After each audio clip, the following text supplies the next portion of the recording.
The cracks in Kenya Kwanza Alliance continue to grow wider after two parties skipped the alliance rally in Kiambu County. Chama cha Kazi leader, who is also Gatundu MP Moses Kuria, and former Governor William Kabogo were a no-show for the second time in less than a week after they engaged in public spat with Kiambu gubernatorial candidate Kimani Wamatangi. Vijana tunyamaze tuache furugu. Mimi nasema ya kwamba nyinyi wafanyikazi wa county government ya Kiambu muache kuweka wasiwasi na vitisho na uongo ya kwamba sisi tunakuja kufuta nyinyi kazi. Sisi tutafanya kazi na watu ambao wako tayari. Moses Kuria and William Kabogo, who are eyeing the Kiambu gubernatorial seat, cited humiliation and voter incitement by a section of UDA leaders, with the DP William Ruto remaining mum over the matter. However, Ruto lashed at his opponent Azimio flag bearer Raila Odinga, saying he's not fit to lead the country. Munajifanya saa hizi ate munapenda Uhuru Kenyatta. Siku ile Uhuru Kenyatta alikuwa anahitaji watu wa kusimama na yeye na kumpigia kura. Nyinyi mulimpinga, nyinyi mulimuanzishia kesi, mulikuwa mnamtaka kumpeleka Hague. Saa hii munajifanya ati nyinyi ni marafiki wa Uhuru Kenyatta. Shame on you. Wale tunashidana nao, mulianza mukachoma bidhaa za watu wetu wa Mlima Kenya ambao wanauza soko kadhaa katika nchi ya Kenya. Anipigie kura mimi kwa sababu mimi nilikuwa mtu yake ya mkono. Nimebeba mfuko yake miaka nenda miaka rudi.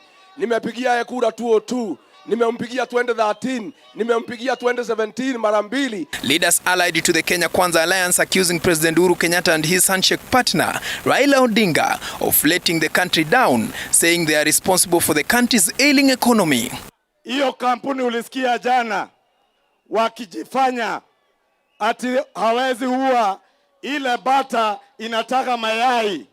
Nataka nitangaza kutoka hapa Dumberi, Mr. Kitendawili, you have not only killed the goose, but you have also eaten the golden egg.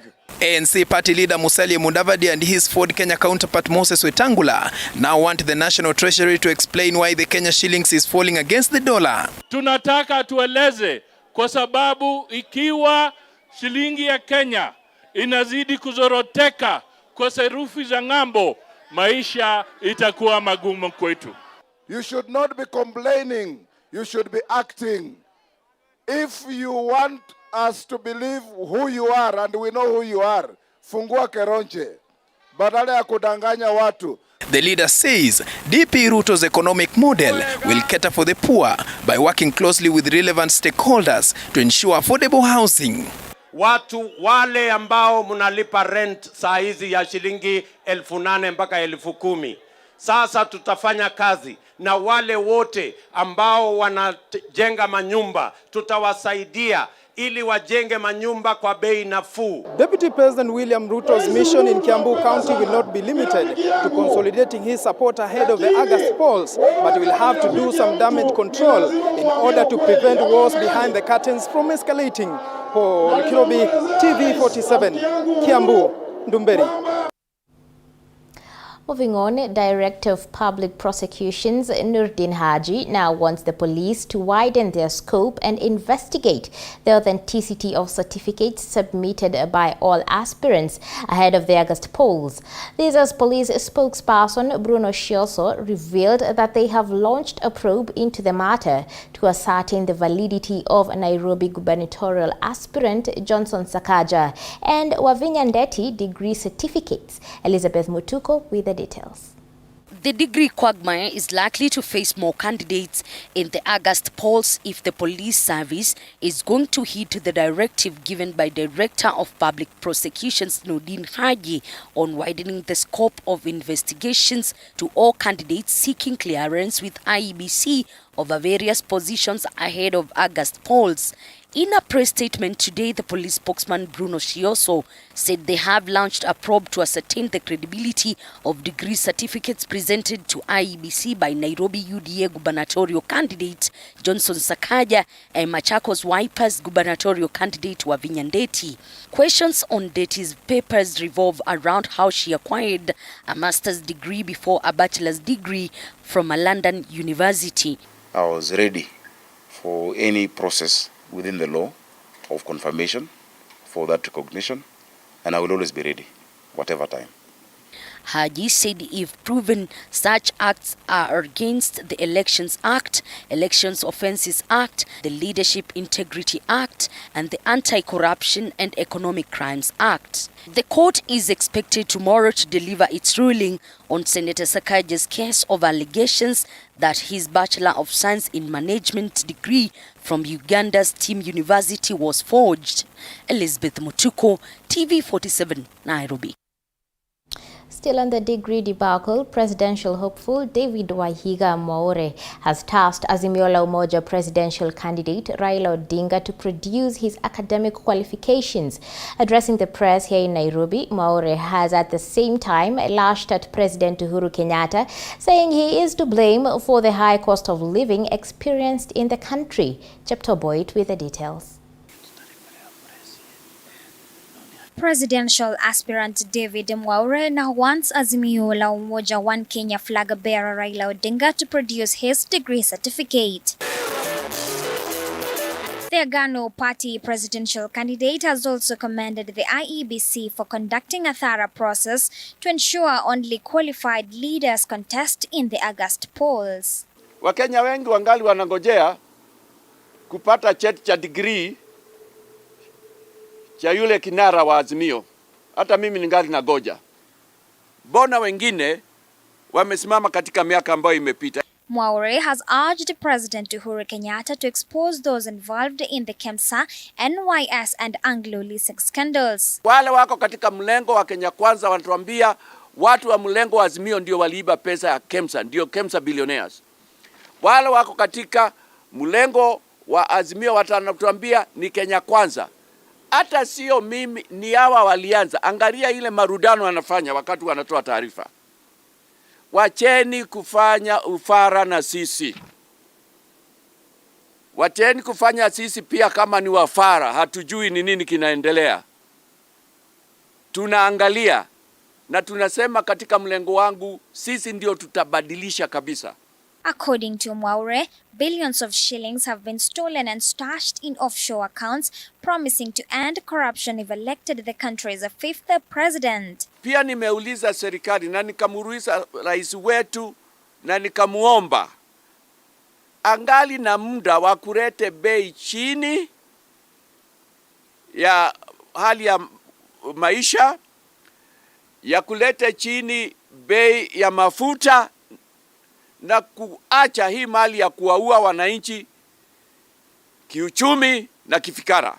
As a matter of priority, he has promised to enhance and expedite efforts to prevent corruption, curb illicit finances and hold graft actors accountable as soon as he is sworn into office. Chepto Boyd, TV47 Nairobi. Away from political matters, as the Maasai community in Kenya has given the Tanzanian government a 7-day ultimatum for the Samia Suluhu-led government to stop the ongoing evictions at the Ngorongoro Conservation Area. The community has threatened to block all entry points at the border to cripple businesses until their demands are met. Paul Muniu reports. Namanga residents in Kajiado County have issued a 7-day ultimatum to the Tanzanian President Samia Suluhu to stop the eviction process in Ngorongoro area, where the Maasai community is being evicted, to set aside an area for a wildlife park. Na tunatoa ilani ya siku 7. We are giving you 7 days to stop that killing. On behalf of the Maasais of Kenya, you have to stop that killing. The officials have threatened to block all border points in the area if the crisis is not resolved, in order to cripple all activities between the two nations. Kama hawatajibu tutaandamana na tuko tayari kufunga mpaka hii. Na laani kitendo hicho ya nchi ya Tanzania ambayo wanafanya kwa ajili ya Wamasai ndugu zetu walioko kule. Tumelaani kabisa. They have urged Tanzanian President Samia Suluhu to opt for better ways to resolve the conflict. Nataka kuomba Rais Samia Suluhu, tumekuja kama wamama, tumekuja kama viongozi wa kanisa, tunakuomba kwa unyenyekevu ya kwamba Tafadhali, kuna njia za kusuluhisha matatizo. Kuna kitu inaitwa alternative dispute resolution. Kabla ya wananchi kukubali jambo, teua majopo, mukubaliane na wananchi kuhama. Na kama kuna kuhama na kuna kulipwa, tafadhali mufanye kazi kwa njia mbadala badala ya kuangamiza watu wetu katika eneo la Tanzania. The Ngorongoro Conservation Area is one of the most recognized places in East Africa and a home to the fascinating Ngorongoro crater, a volcanic area that promotes tourism. Paul Munio, TV47. Moving on, the Asmali media, under the leadership of their CEO, Ahmed Asmali, today launched the Isili Forum and Expo in Isili area. The two-day forum is expected to bring together the business community from Isili. Speaking during the event, the Kamukunji Member of Parliament, Yusuf Hassan, was keen to note the milestone the Isili community has achieved in terms of business. Bring Isili to the world. It's to make sure that the businesses and the positivity and the energy exuded by Isili is taken to the world. As you know, Isili is a very important business hub. It's estimated 30% of Nairobi County revenue comes from Isili.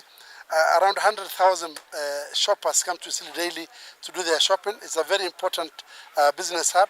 So we want to take that positivity out in the open, out to other Kenyans, out to other Africans, out to the world. This is an event that brings together the best of the community in terms of businesses, in terms of professions. And this year it has got an exhibition which showcases what is available in terms of products, in terms of services. And to a certain extent, it clearly shows how far the Isli neighborhood has come so far. We are here together as member of business community in terms of we exchange ideologies and we share what we have and what we can get from our partners. Now it's time to get sporty, as the Sports Cabinet Secretary Amina Mohamed has extended the mandate of the Football Kenya Federation Transition Committee for the next 2 months. Through a Gazette notice, CS Amina has appointed the retired Justice Maurice Oyugi as the new chairman, replacing retired Justice Aaron Ringera, while the former Rugby Union chairman Mwangi Muthee will be the new deputy chairman. The committee is tasked to oversee the running of the National Super League and the Division 2 leagues for both men and women, which end next month. Two conditions were spent in regards to these clubs and also the referees.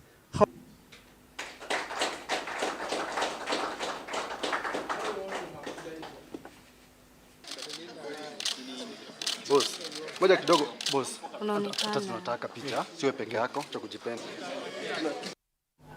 Moving on, Kenyan shooters are aiming to shine in the Kenya Open Handgun Level 3 Championships, which is the inaugural International Practical Shooting Federation competition to be held in the country, as it kicked off earlier today at the Shaba Sports Shooting Range in Samburu County. Speaking to a section of the media during the competition, Kenya's leading shooters Sami Onyango, Belinda Amuom and Agnes Mushiri have exuded confidence of registering good results and shining at their home turf. The two-day championships has attracted more than 160 participants from more than 10 countries across the world.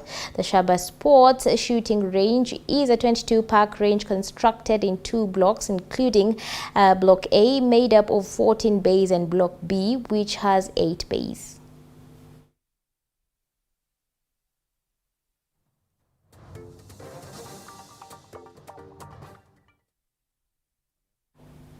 Now, Miriam Chebet and Josephat Chumo were earlier today crowned the winners of the first edition of the Iten Paris Homes of Champions race after finishing first in the women's and men's races respectively in the competition in Elgeyo Marakwet County.